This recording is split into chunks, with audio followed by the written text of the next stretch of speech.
Gracia y paz, amados hermanos.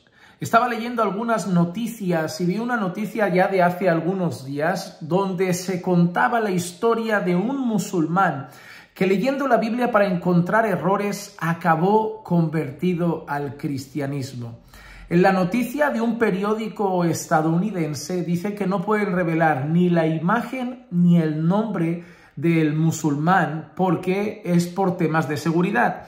Y eso es cierto. Una vez estaba hablando con un grupo de hermanos que evangelizaban en territorio musulmán y yo les preguntaba por qué no hacían grabaciones o fotos de sus cultos, que eso animaría a las personas a ver el trabajo que estaban haciendo e incluso a colaborar, porque era un grupo de misioneros que subsistían con donativos de iglesias, de organizaciones religiosas. Y les decía, si ellos ven todo el trabajo que estáis haciendo, si ellos ven imágenes, si ellos ven todo con sus propios ojos, porque hay mucha gente desconfiada, porque hay mucho engaño, ellos enviarán los recursos todavía con mucha más confianza. Pero ellos me contaban que en territorio árabe no lo podían hacer porque en algunos casos podía costarles el trabajo, problemas familiares, prisión y hasta la vida a algunas personas y que a pesar de creer en Cristo mantenían su anonimato. No lo escondían entre ellos y muchos de sus familiares lo sabían, pero no se exponían tan públicamente en las redes como hacemos nosotros. Pues en este periódico contaba la historia de un hombre que practicaba incluso la yihad. Su mujer, que también era musulmana, decía que con esa parte de su vida no estaba del todo de acuerdo.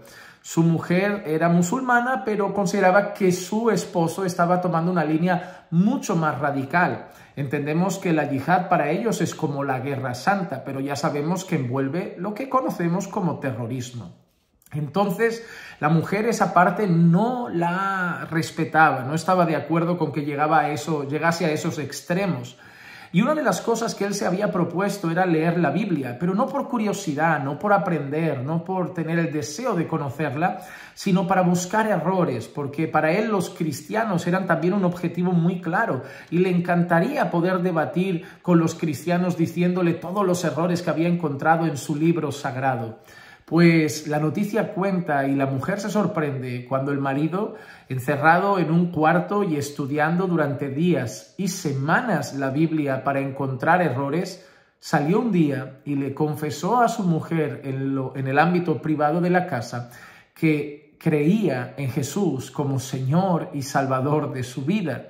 Eso sorprendió mucho a la mujer y finalmente los dos terminaron convertidos al cristianismo y ahora están con un grupo reducido de creyentes de origen árabe en un país en concreto y por seguridad, como he dicho, no podían mostrar sus nombres, sus imágenes, pero esto me llevó a ver algo.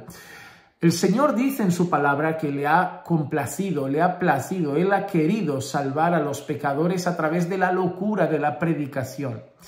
Sí que es verdad que a través de la predicación, ya sea en el púlpito el día de culto o en la calle a viva voz o predicando a alguien cara a cara en un tú a tú, en una conversación, es como más solemos ver usualmente al Señor rescatando a los pecadores, ¿no? Vemos conversiones en conferencias, en campañas evangelísticas, en eventos, en la predicación de domingo, en conversaciones de calle, en predicación a viva voz en la calle, pero en ocasiones, en estos años en el ministerio pastoral, escuchando a muchos hablando de sus testimonios de conversión, a veces te encuentras testimonios de conversión un tanto diferentes, ¿no? Un tanto distintos. Muchos, cuando pasan estas cosas, ponen en duda la conversión, porque para ellos no ha sido bajo el patrón normal de predicación, escucha la predicación y se convierte a Cristo por una obra del Espíritu Santo. Sin embargo, cuando ese hombre estaba leyendo la Biblia, el que obró también fue el Espíritu Santo. Y debemos entender que cuando nosotros predicamos, exponemos la Biblia. Y ese hombre, cuando leyó la Biblia, se expuso directamente a la palabra del Señor. Es más, amados hermanos, les voy a decir algo. Yo creo que la Biblia es perfecta y cuando nosotros predicamos, a veces entorpecemos todo. Porque a veces nosotros en nuestra exposición, en nuestra explicación, resultamos más torpes que acertados. Por eso la salvación descansa en la soberanía del Señor, en un obrar del Espíritu Santo. Y a pesar de que Dios sí establece unos patrones, como es la predicación de la palabra, Dios en su soberanía, y no es la primera vez que lo hace, ha podido alcanzar a algunos de una manera sorprendente, distinta. Pero no podemos poner en duda el obrar de Dios. Lo que debemos celebrar es que pecadores siguen viniendo al arrepentimiento. Yo creo, hermanos, que el conflicto que está sucediendo entre Israel y Hamás, yo creo que es un conflicto que va a llevar a más conversiones de las que esperamos.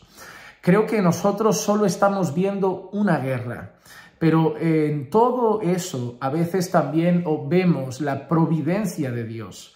Muchas personas huyendo por socorro, asustadas por el miedo, están corriendo a lugares o están siendo enfrentadas por personas que les están presentando el Evangelio en medio de todos estos acontecimientos.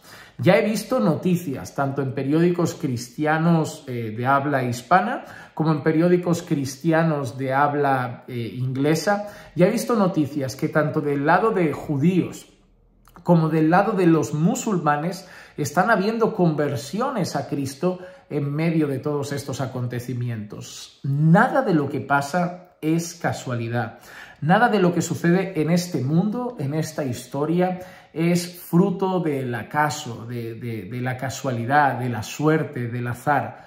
Hay un Dios que está en su trono, que gobierna todas las cosas, que gobierna el universo, que controla los tiempos, los acontecimientos y que nos permite ver, aunque a veces de manera misteriosa para nosotros porque no la comprendemos del todo, su obrar de manera providencial en la historia.